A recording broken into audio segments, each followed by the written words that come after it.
Hello नमस्कार दोस्तों, welcome back my YouTube channel law with Ronit. दोस्तों आप सभी का हमारे इस यूट्यूब चैनल पे स्वागत है।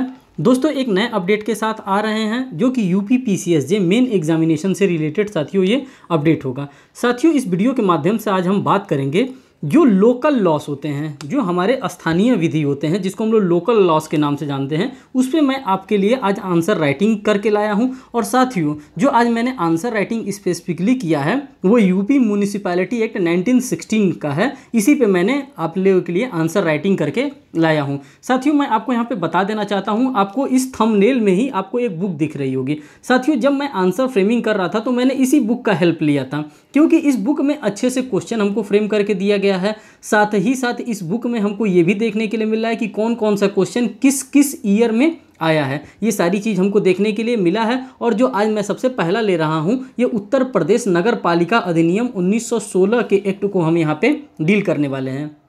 साथियों ये बुक मैंने एनालिसिस किया है। अगर आपको लगता है कि आपको लोकल लॉ प्रिपरेशन करना है अपने यूपी पीसीएसजे मेन एग्जामिनेशन के रिगार्डिंग, तो आप ये बुक भी परचेस कर सकते हैं। इस बुक में हर वो लोकल लॉस के बारे में बताया गया है, हर उस लोकल लॉस के आंसर राइटिंग को फ्रेम करके दिया गया है जो हमारे यूपी पीसीएसजे मेन एग्जामिनेशन में आते हैं। साथियों अगर हम बात करें कि ये किस पब्लिकेशन की बुक है तो ये भी मैं आपको बता देना। अगर साथियों बात कहें इस पब्लिकेशन की, ये किस पब्लिकेशन का है, तो आप यहाँ पर देख सकते हैं साथियों ये किस पब्लिकेशन का है। साथियों ये जो बुक मैंने परचेस किया है, जो बुक मैंने लिया है, ये लॉ सक्सेस पब्लिकेशन है और इसी लॉ सक्सेस पब्लिकेशन का बुक मैंने ऑप्ट किया है और इसी से मैं आपका ये आंसर राइटिंग फ्रेमिंग करा रहा हूँ। इसलिए इस बुक का सहारा हमको लेना पड़ा है साथियों, क्योंकि लोकल लॉस पे कभी किसी का कमांड होता नहीं है और ये एट द टाइम पढ़ा जाता है जब आपका एग्जामिनेशन आता है, उसी टाइम पढ़ा जाता है और उसी टाइम इसका आंसर फ्रेमिंग स्टार्ट किया जाता है। तो साथियों जो आपके यहाँ लोकल लॉस जो यूपी पीसीएसजे मेंस में है वो आप देख सकते हैं। यहाँ पे उत्तर प्रदेश नगर पालिका अधिनियम 1916 का है, फिर उत्तर प्रदेश नगर नियोजन और विकास अधिनियम 1973 का है, उत्तर प्रदेश जोत चकबंदी अधिनियम 1953 का है, फिर उत्तर प्रदेश पंचायती राज अधिनियम 1947 का है, उत्तर प्रदेश शहरी भवन किराए पर देने किराया मीन्स की जो रेंट कंट्रोल एक्ट है वो भी यहाँ पे है, तथा बेदखली तथा विनियमन अधिनियम 1972 और लास्ट में है उत्तर प्रदेश नगरीय परिषद किराएदार विनियमन 2021। मीन्स की कहा जाए तो ये लेटेस्ट भी है और अपडेटेड भी है। अगर आप चाहते हैं तो इस बुक को आप परचेस कर सकते हैं। अगर मैं आपको परचेसिंग की बताऊं कि आप कहाँ से इसको परचेस कर सकते हैं तो साथियों ये भी मैं आपको बता देना चाहता हूँ। अगर साथियों हम सोर्सेस की बात करें कि ये बुक आपको कहाँ मिलेंगी, तो साथियों आप यहाँ पर देख सकते हैं अवेलेबल ऑन दिया है, फ्लिपकार्ट पे भी है, अमेजोन पर भी है और आप भारती.org पे भी आप जा करके ये बुक परचेस कर सकते हैं। ये अपडेटेड बुक है। इस बुक को मैंने एनालिसिस किया इसलिए इस बुक के बारे में मैं आपको बता रहा हूँ। साथियों अगर आपको लगता है कि आप यहाँ से भी नहीं परचेस कर पा रहे हैं तो आप हमारे टेलीग्राम ग्रुप में आप डिज़ायर शो कर दीजिएगा। वहाँ पे डायरेक्ट पब्लिशर हैं, वो डायरेक्ट आपसे बात कर लेंगे और ये बुक आपको प्रोवाइड भी कर देंगे। अब साथियों देखिए इस प्रकार आंसर कैसे इस बुक से मैंने आंसर कैसे ऑप्ट किया है, किस प्रकार से सारे आंसर्स को मैंने फ्रेमिंग किया है, जो मेन मुद्दे की बात है। साथियों आप सभी को पता है जब कभी भी आपको आंसर फ्रेमिंग करना होता है वो यूपीएससी के ही फॉर्मेट पे आपको आंसर फ्रेमिंग करना है और यही एक करेक्ट स्ट्रेटेजी है। देखिए यहाँ पे कर रहा है UP PCSJ main examination answer writing और खास करके मैं लोकल लॉ की आंसर कराने जा रहा हूँ और साथ साथ ये यूपी म्यूनिसिपल एक्ट है जो कि 1916 का है, यूपी म्यूनिसिपल एक्ट, और इसी एक्ट को हम यहाँ पे कराने जाएंगे। देखिए जो फर्स्ट क्वेश्चन यहाँ पे मैंने लिया है, लिखा है नगरपालिका की परिभाषा दीजिए एवं उनके गठन किस प्रकार होते हैं उल्लेख कीजिए। इसी टाइप के आपके एग्जामिनेशन में क्वेश्चन बनेंगे। और देखिए ये यूपी जुडिशियल सर्विस 2018 के क्वेश्चन में ये पूछा भी गया था और इस बुक में भी बताया गया था कि हाँ ये 2018 में ये क्वेश्चन पूछा गया था। तो पहले आप क्वेश्चन को ऑब्जर्व करिए कि क्वेश्चन किस चीज़ के बारे में पूछ रहा है। जब कभी भी आप इस टाइप के क्वेश्चंस को फ्रेम करिए तो साथियों कॉन्स्टिट्यूशन ऑफ इंडिया का डेफिनेटली आप सहारा लीजिए, क्योंकि ये जो है हमारा नगर पालिका अधिनियम जो म्यूनिसिपैलिटीज एक्ट है ये कहीं ना कहीं हमारे कॉन्स्टिट्यूशन ऑफ इंडिया के साथ आप इसको कोरिलेट करके लिखेंगे तो आपका आंसर एक बेहतर आंसर होगा। साथियों अब इस क्वेश्चन का आंसर आप देखिए कैसे लिखा गया है। उत्तर प्रदेश नगर पालिका अधिनियम 1916 की धारा 2(9) के अनुसार नगर पालिका का तात्पर्य है। नगर पालिका का क्या तात्पर्य है, नगर पालिका में क्या क्या आता है, नगर पालिका में किसको कहते हैं, ये हमको कहाँ बताया गया। तो साथियों ये बताया गया हमारे कॉन्स्टिट्यूशन ऑफ इंडिया के आर्टिकल नंबर 243 के अंतर्गत बताया गया है कि नगर पालिका क्या होता है, नगर पालिका के अंतर्गत कौन कौन आता है, किसको हम नगर पालिका की संज्ञा देंगे, किसको हम नगर पालिका की संज्ञा नहीं देंगे, उसके अधीन गठित स्वायत्त शासन की संस्था अभिप्रेत है। किसके अंतर अभिप्रेत है? तो साथियों अनुच्छेद 243 तो के अंतर्गत इसके जो स्वायत्त शासन जो ऑटोनॉमस बॉडी है इसके संस्था के बारे में यहाँ पे डिफाइन करके बताया गया है। जब आप लिखेंगे तो ध्यान रखिएगा कॉन्स्टिट्यूशन ऑफ इंडिया के आर्टिकल्स को आप लिखना बिल्कुल ना भूलेंगे। बात करते हैं खंड अंग में निर्दिष्ट किसी स्वायत्त शासी संस्था से है। अनुच्छेद 243 तो के खंड अंग के अनुसार नगरपालिका से अनुच्छेद 243 तो नगरपालिका नगरीय व संक्रमणीय क्षेत्रों के लिए स्वायत्त शासी संस्था है। ये क्या है? ये साथियों एक ऑटोनॉमस बॉडी है, ये खुद की बॉडी है जो उस क्षेत्र के लिए विधायिका की भांति कार्य करती है। किस प्रकार से काम करती है साथियों नगरपालिका? नगरपालिका जैसे हमारी विधायिका कार्य करती है सेम एज यूजुअल इसी तरह से हमारी नगरपालिका भी काम करती है। हमारे नगर में, हमारे क्षेत्र में, हमारे वार्ड में इसी प्रकार से एज यूजुअल ये भी कानून बनाती है और साथ साथ ये भी सड़क की व्यवस्था देखती है। कहीं अगर निर्माण कार्य कराना होता है तो ये निर्माण कार्य भी कराती है, साफ सफाई की व्यवस्था देखती है, वृद्धाश्रम की व्यवस्था देखती है, तमाम कार्य जो होते हैं हमारे नगर में, बिजली की व्यवस्था को भी ये कहीं ना कहीं देखती है। तो ये सारी चीज़ों के बारे में हमारी जो नगरपालिका अधिनियम है वहाँ पे ये काम आती है और इसी तरह से आपको भी अपने आंसर फ्रेमिंग में लिखना है। यह लोक कल्याण हेतु स्थानीय स्तर पर कुछ शक्तियां और कर्तव्य धारित करती है। यहाँ पे साफ साफ बता भी दिया गया कि जो नगरपालिका अधिनियम है ये क्या करता है? ये लोक कल्याण, जब हम लोक कल्याण की बात करते हैं साथियों तो in the interest of public में हो जाता है। अगर पब्लिक के इंटरेस्ट में कुछ है तो वहाँ पे वो क्या करेगी? ये व्यवस्थाएं कराएंगी। जैसे कि मैं आप लोगों को बता देना चाहता हूँ कि मैंने उत्तर प्रदेश राजस्व संहिता 2006 का मैंने आप लोगों के लिए आंसर फ्रेमिंग करा करके दिया था। अगर आप लोगों की रिक्वेस्ट आती है तो यहाँ पे जितने भी क्वेश्चंस बन रहे हैं, जितने भी क्वेश्चंस बन सकते हैं, जैसे उत्तर प्रदेश नगर नियोजन और विकास अधिनियम से, जो जोत चकबंदी अधिनियम है इनसे बन रहा है, जो पंचायती राज अधिनियम है, जो शहरी भवन अधिनियम है, अगर आप लोगों का पॉजिटिवली कमेंट आता है तो इससे भी मैं आप लोगों के लिए कुछ मॉडल आंसर फ्रेम करके जरूर आपके सामने लेकर के आऊँगा। लेकिन जब तक आपका कमेंट नहीं आएगा साथियों मैं नहीं करूँगा, क्योंकि हमें भी तो पता लगना चाहिए कि हाँ आप उसको देखना चाहते हैं, उसके बारे में जानना चाहते हैं। आगे देखिए, तथा उस क्षेत्र को स्वच्छ और मानवीय गरिमापूर्ण जीवन के लिए उपयुक्त बनाने का कार्य करती है। ये कौन कार्य करती है साथियों? तो ये नगरपालिका जो है, जो कि 1961 का अधिनियम 1916 का अधिनियम है, सॉरी जो 1916 का अधिनियम है, ये सब देख रेख का काम करती है। अब यहाँ पे आप देखिए नगरपालिका का गठन के बारे में आप बताएंगे। जो क्वेश्चन था साथियों उसी क्वेश्चन के अकॉर्डिंग आपको अपने आंसर को बनाना है। आपको बहुत ज़्यादा लिखने की भी आवश्यकता नहीं है, जो वर्ड लिमिट दिया जाता है उसी वर्ड लिमिट में भी आपको आंसर लिखना होता है। देखिए नगरपालिका का गठन, ये यूपीजे 2015 के एग्जामिनेशन में ये भी क्वेश्चन पूछा गया था, इसीलिए मैंने यहाँ पे कोट भी कर दिया है। देखिए नगरपालिका का गठन किस प्रकार से होता है। उत्तर प्रदेश नगरपालिका अधिनियम 1916 की धारा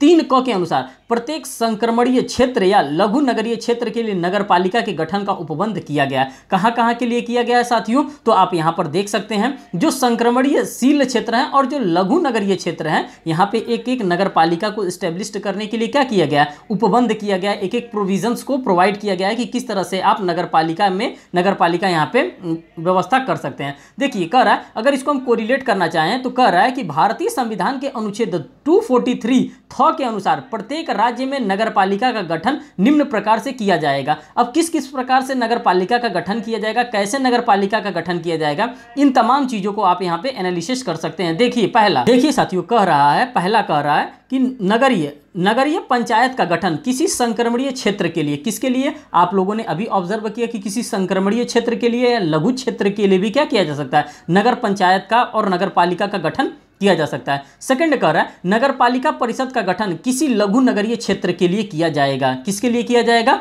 किसी नगरीय क्षेत्र के लिए भी इसका क्या किया जाएगा? गठन किया जाएगा। आगे कह रहा है साथियों कि नगर निगम का गठन किसी वृहद नगर क्षेत्र के लिए संक्रमणीय क्षेत्र, लघु क्षेत्र व बृहद नगरीय क्षेत्र से होता है। तो इन तीनों चीजों के बारे में आप लोगों ने देख लिया और साथ ही साथ यहाँ पर कह दिया है जिसे राज्यपाल लोक अधिसूचना द्वारा उस रूप में निर्दिष्ट करे उसको भी क्या किया जा सकता है? उसको भी नगरपालिका के अंतर्गत शामिल कर लिया जाता है। आप लोगों कहीं ना कहीं शहर में रहे होंगे, कहीं ना कहीं शहर में देखोगे तो वहाँ पे जो लोकल गवर्नमेंट है, जो म्यूनिसिपैलिटीज़ है, जो नगर निगम है, या फिर जैसे कि हम लोग नगर पालिका की बात करते हैं, तो ये सारी चीज़ों को आप लोग देखते होंगे, जैसे कूड़ा उठाने का उनका काम होता है, तमाम कार्यों को वहाँ पे उनके द्वारा निष्पादित किया जाता है। अभी हम आगे जब क्वेश्चन को सॉल्व करेंगे तो यहाँ पे भी हम देखते रहेंगे कि हाँ किस किस प्रकार के इनके पास कर्तव्य होते हैं, कौन कौन से कार्य इनके द्वारा निष्पादित किए जाते हैं। साथियों यहाँ पे थोड़ा सा क्वेश्चन ब्लर आ गया है, लेकिन ब्लर भी आ गया तो कोई दिक्कत नहीं, मैं आपको पढ़ के सुनाऊंगा आपको। मैं उम्मीद करूंगा कि ये सारी चीजें आपको समझ में आती रहेंगी। साथियों देखिए, इसको हम स्टार्ट करते हैं। देखिए दोस्तों, कह रहा है, क्वेश्चन कह रहा है, नगर पालिका के कर्तव्य पर संक्षिप्त टिप्पणी लिखिए। इनके कर्तव्य के बारे में कह रहा है कि जो नगर पालिका होता है ये कौन कौन से ड्यूटीज अपने करते हैं, इनके ड्यूटीज के बारे में संक्षिप्त विवरण लिखिए।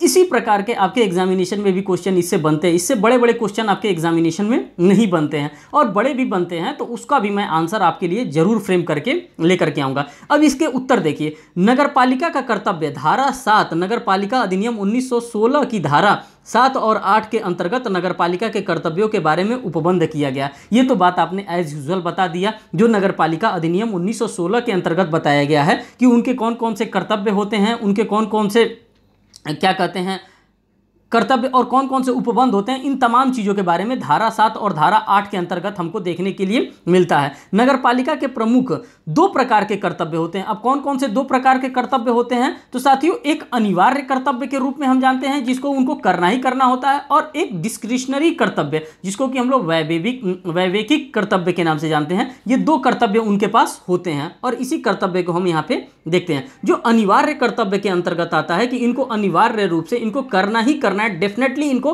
किसी भी हाल में करना ही करना है। अधिनियम की धारा 7 के अंतर्गत नगर पालिका को निम्न कर्तव्य अनिवार्य रूप से करने होते हैं। कौन कौन से? जैसे पहला इनको क्या करना होता है, सार्वजनिक सड़कों तथा स्थानों पर प्रकाश का व्यवस्था इन्हीं को करना होता है। किसको करना होता है? तो नगर निगम को करना होता है, नगर पालिका को करना होता है। कभी भी हम लोग स्ट्रीट लाइट को देखते हैं, जब हम लोग गलियों में चलते हैं, मोहल्लों में चलते हैं, तो वहाँ पे हम देखते हैं और लाइट नहीं जलता तो हम यही करते हैं कि ये सब नगर निगम का या नगर पालिका का क्या है, ये सब उन्हीं का लोप है, उनके द्वारा ये किया नहीं जा रहा है। सेकेंड की हम बात कर रहे हैं, कह रहा है सार्वजनिक सड़कों और स्थानों पर साफ सफाई और पानी का छिड़काव किनके द्वारा किया जा सकता है, तो नगर पालिका के द्वारा किया जाएगा और नगर निगम के द्वारा किया जाएगा। साथ ही साथ कह रहा है नगर पालिका की सीमा का सर्वेक्षण करना और सीमा चिन्ह लगाना किनका काम होता है, इन्हीं नगर पालिका का ही काम होता है। इनके द्वारा ही ये कर्तव्य इनका होता है और इनको ये करना अनिवार्य होता है। आगे कह रहा है आवारा कुत्तों तथा खतरनाक पशुओं को परिरुद्ध करना, ये किनका कार्य होता है, तो साथियों ये नगर पालिका और नगर निगम का ही काम होता है, जो कि इन लोगों को क्या कर सकता है, निरुद्ध करता है, परिरुद्ध करता है, इन लोगों को बचा करके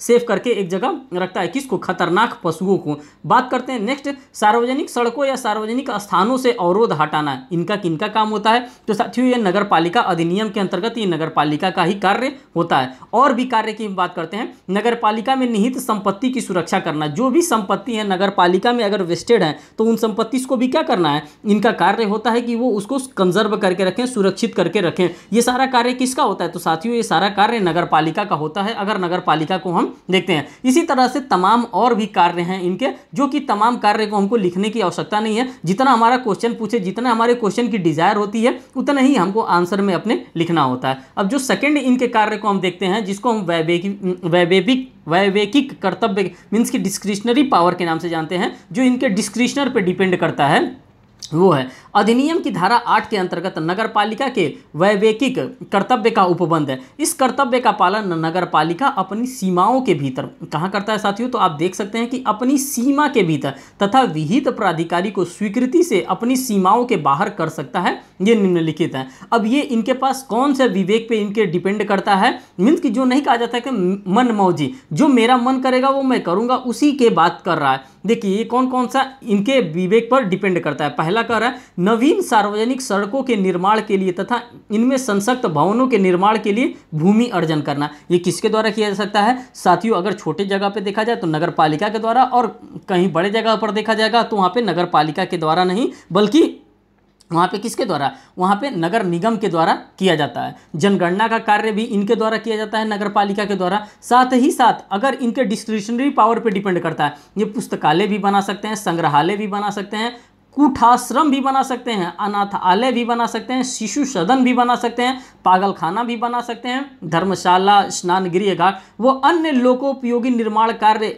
में स्थापना कर सकते हैं और अपना अंशदान दे सकते हैं। ये किसके द्वारा दिया जा सकता है साथियों? तो ये दिया जा सकता है नगर पालिका अधिनियम 1916 के अंतर्गत। ये सभी कार्य नगर पालिका के द्वारा किए जा सकते हैं। ये इनके डिस्क्रिशनरी पावर पे डिपेंड करता है। अगर इनका डिस्क्रिशनरी पावर कहता है कि नहीं ये हमें बनवाना है, अपने नगर निगम को, अपने नगर पालिका को हमको स्वच्छ रखना है, अगर इन सभी चीज़ों से लैस करना है, तो इनके पास ये अथॉरिटी होती है। ये सारी चीज़ों को क्या कर सकते हैं? निर्माण करवा सकते हैं। आगे देखिए, मेले और प्रदर्शनी लगाना, ये भी ये क्या कर सकते हैं? मेला भी लगवा सकते हैं और साथ साथ प्रदर्शनी भी लगवा सकते हैं। आगे कह रहा है गृह और नगर नियोजन योजनाएं तैयार करना, ये सारी चीज़ें इनके द्वारा किया जा सकता है, जो कि हमारे नगर के लिए, हमारे नगर पालिका को सुंदर बनाने के लिए किया जा सकता है। नेक्स्ट क्वेश्चन की हम बात देखते हैं साथियों। कह रहा है नगर पालिका के चुनाव के समय किन्हें मतदान में भाग लेने का अधिकार होता है? ये क्वेश्चन पूछा गया था यूपीजे 2006 के एग्जामिनेशन में, ये क्वेश्चन पूछा गया था, वही क्वेश्चन यहाँ पे मैंने ऑप्ट किया है। देखिए कह रहा है सदस्यों का निर्वाचन धारा 12 क के अंतर्गत किया गया है। नगरपालिका अधिनियम की धारा 12 क के अनुसार नगरपालिका के सदस्य का निर्वाचन वयस्क मताधिकार के आधार पर किया जाएगा। आप सभी को पता है कि एडल्ट फ्रेंचाइजी जो होगा, मीन्स की जो एडल्ट होगा वही क्या कर सकता है? वोट दे सकता है। और इस बात को सिर्फ और सिर्फ नगरपालिका अधिनियम के अंतर्गत नहीं बताया गया, साथ ही साथ जो निर्वाचन वयस्क मताधिकार है उस एक्ट में भी बताया गया है कि सिर्फ और सिर्फ वही व्यक्ति वोट दे सकता है जो क्या है? जो वयस्क है। वयस्क ना है तो वो वोट नहीं देगा। अधिनियम की धारा 12 ग में प्रत्येक पक्ष के लिए निर्वाचन नियमावली तैयार किए जाने का प्रावधान किया गया। जाहिर सी बात है, जब हम लोग कभी भी वोट देने जाते हैं या कभी भी वोट कहीं भी होती है, तो जो निर्वाचन नामावली होती है, हम अपने नाम को देखते हैं, उसी के अकॉर्डिंग हम क्या कर सकते हैं? वहाँ पे वोट का राइट देते हैं, हम वोट देते हैं। यह निर्वाचक नामावली राज्य निर्वाचक के अधीक्षण, निर्देशन और नियंत्रण के अधीन इस अधिनियम के उपबंधों के अनुसार तैयार की जाती है। किसके अधीन की जा सकती है साथियों? तो यहाँ पे आप देख सकते हैं किसके द्वारा? राज्य जो निर्वाचक हैं, जो राज्य निर्वाचक मंडल है, उन्हीं के द्वारा इसमें क्या किया जा सकता है? उसके नामों को तैयार किया जा सकता है कि कौन कौन इस समय एडल्ट हो गया है, जो 18 साल का उम्र पार कर लिया है, वही व्यक्ति क्या कर सकता है? यहाँ पे वोट दे सकता है। कहाँ पे? नगर पालिका में वोट दे सकता है, या नगर निगम की हम बात करते हैं तो नगर निगम में भी वो वोट दे सकता है। साथियों, इस प्रश्न को लेने का इसलिए ज़्यादा मेरा मन किया क्योंकि इस समय आप सभी को पता है कि नगर निगम का चुनाव चल रहा है, और क्या पता कि करंट में नगर निगम को चुनाव को देखते हुए अगर ये क्वेश्चन डाल ही दिया गया तो आप उस एट द टाइम क्या करेंगे? इसीलिए मैंने इस क्वेश्चन को ऑप्ट किया है। आप सभी को पता है हर जगह नगर निगम के चुनाव के लिए प्रचार प्रसार हो रहा है, कहीं कहीं चुनाव भी हो रहा है, कहीं कहीं वोट भी डाले जा रहे हैं, तमाम चीज़ें हैं। इसी को ध्यान में रखते हुए, करंट इशू को ध्यान में रखते हुए मैंने इसको लिया है। इसके अनुसार प्रत्येक व्यक्ति जिसने उस वर्ष की जिसमें निर्वाचक नामावली तैयार पर या पुनर्निरीक्षण की जाए, 1 जनवरी को 18 वर्ष की आयु, कब साथियों? तो 1 जनवरी को 18 वर्ष की आयु पूरी कर ली हो तथा वह कच्छ क्षेत्र में सामान्य तौर पर निवास करता हो, वह निर्वाचक नामावली में रजिस्ट्रेशन का हकदार होगा। कहाँ पे होगा साथियों? तो जो निर्वाचक नामावली होता है जिसमें सभी का नाम होता है, वोटर लिस्ट होता है, उस वोटर लिस्ट में क्या होगा? इनका भी नाम रजिस्टर कर लिया जाएगा। उपरोक्त विवेचन से स्पष्ट है कि नगर पालिका में मतदान में भाग लेने का अधिकार उन्हीं व्यक्तियों को है जो 18 वर्ष की आयु पूर्ण कर चुका हो। आप सभी को पता है कि जो 18 वर्ष की आयु पूर्ण कर चुका होगा साथियों, उसी को सिर्फ और सिर्फ वोट देने का अधिकार है। वोटिंग राइट्स से अगर बात करते हैं तो वही वोटिंग राइट्स उसी के पास होगा जो 18 वर्ष की आयु पूरी कर चुका होगा। उनका नाम कक्ष की निर्वाचन नियमावली जो चुनाव आयोग द्वारा तैयार की जाती है में दर्ज हो, वही व्यक्ति नगर पालिका के चुनाव में मतदान करने का अधिकारी होगा। तो आप लोगों ने देख लिया कि कितनी खूबसूरती से यहाँ पे जो भी क्वेश्चन थे उन सभी क्वेश्चंस को मैंने डील करने का कोशिश किया जो उत्तर प्रदेश नगर पालिका अधिनियम 1916 के साथ डील कर रहा था। साथियों, एक इन्फॉर्मेशन और मैं आपको देना चाहता हूं, अगर आपको ये वीडियो पसंद आता है तो आप प्लीज़ हमें कमेंट करके बताएं। मैं आपके लिए इसी तरह से वीडियो और भी बना करके ला सकता हूं जो कि लोकल लॉ से आपके रिलेटेड है। साथ साथ मैंने काफ़ी आंसर फ्रेमिंग मैंने आप लोगों को अपने इसी यूट्यूब चैनल पे करा रखा है। अगर आप लोगों ने उसको नहीं वॉच किया तो प्लीज़ आप वॉच कर लीजिए। मैंने CPC, CRPC, कॉन्स्टिट्यूशन, कॉन्ट्रैक्ट, साथ साथ जो 9 माइनर एक्ट ऐड किए गए हैं हिंदी में भी और साथ साथ इंग्लिश में भी, दोनों लैंग्वेजेस में मैंने आंसर फ्रेमिंग कराए हैं। आपको अगर नहीं मिले तो हमारे प्लेलिस्ट में आप जा करके उसको वॉच कर सकते हैं। और साथियों, अगर लगता है कि आपको इसका PDF भी आपके पास होना चाहिए तो आप टेलीग्राम ग्रुप ज्वाइन कर सकते हैं जो कि लॉ विथ रोनित के नाम से है। अगर कोई भी आपको क्वेरी आती है तो साथियों यहाँ पे मेरा कॉन्टैक्ट नंबर दिया है, आप मुझसे बात भी कर सकते हैं। अगर आपको कोई भी क्वेरी लगता है कि हाँ हमें क्वेरी करके पूछना चाहिए तो आप हमें अप्रोप्रिएट टाइम पे आप हमें कॉल भी कर सकते हैं। और साथियों एक मोस्ट इंपॉर्टेंट थिंग, अगर आप हमारे चैनल पे नए हो तो जरूर सब्सक्राइब करिएगा, वीडियो को लाइक करिएगा और कमेंट सेक्शन ओपन होता है, आप कमेंट करके हमें ज़रूर बताइएगा कि हमारा ये जो वीडियो मैं बना रहा हूँ, जो आपके लिए मैं मेहनत कर रहा हूँ लोकल लॉस पे, ये आपके लिए हेल्पफुल है कि नहीं है। अगर हेल्पफुल है तो किस प्रकार से हेल्पफुल है, प्लीज़ आप हमें कमेंट सेक्शन में कमेंट करके जरूर बताने का कोशिश करिएगा। साथियों इसी के साथ मैं वीडियो को समाप्त करता हूँ। Thank you.